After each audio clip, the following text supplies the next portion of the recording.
quadros. Vocês acham que esses quadros são modernos? Não. São, não são? Eles não são exatamente modernos.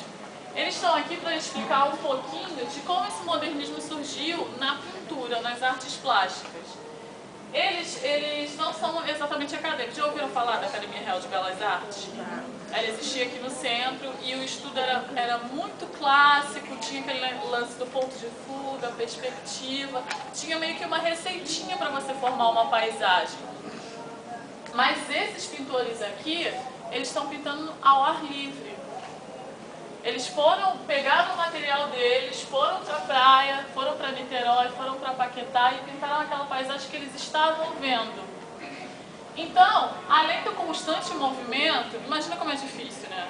É uma paisagem que é a onda batendo, é a luz mudando, como a gente pode ver nesse. A luz muda conforme vai passando. Não é uma luz artificial, que nem essa daqui, por exemplo, que fica a mesma iluminação o dia todo.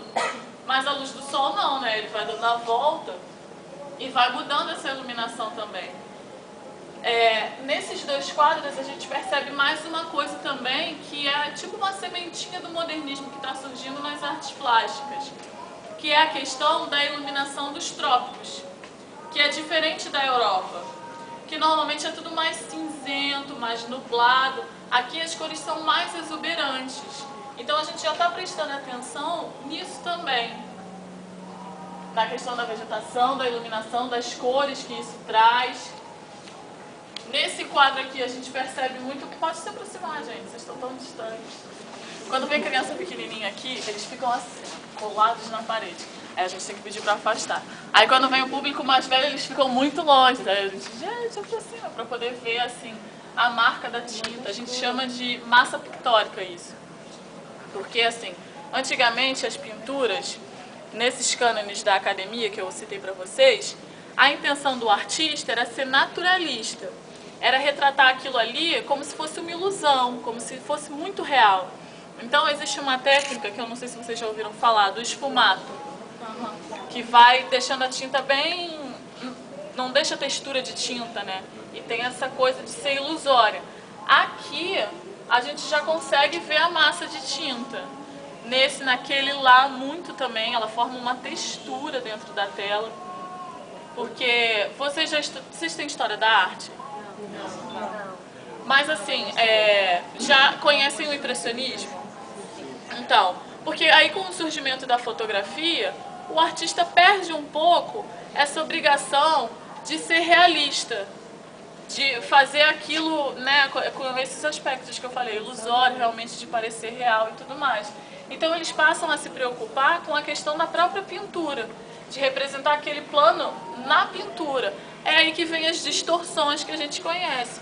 Tarsila, por exemplo, a gente reconhece aquela imagem do Abaporu, todo mundo tem ela na cabeça? Sim.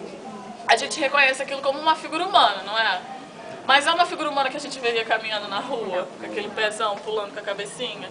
Não, né? Então já tem uma distorção ali que perdeu esse compromisso de parecer real.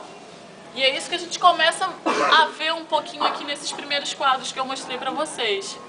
A questão da carga de tinta, da pincelada que a gente consegue ver bem. Conseguem perceber a direção das pinceladas? Isso a gente já consegue ver muito melhor do que antigamente naqueles quadros esfumaçados. Uma coisinha também, um detalhe que eu não falei pra vocês é que assim, poder carregar as tintas pro lado de fora também é um advento moderno, porque isso veio com a Revolução Industrial. Porque eles preparavam as tintas nos ateliês, não sei se vocês já ouviram falar de têmpera. É uma tinta feita com gema de ovo, né? Então era uma coisa que tinha que ser preparada lá no ateliê, sair com aquilo ali era mais complicado. E com a Revolução Industrial, os tubinhos de tintas começaram a ser criados. Por isso que também no impressionismo, como a gente vê aqui nesse quadro, uma foto impressionista,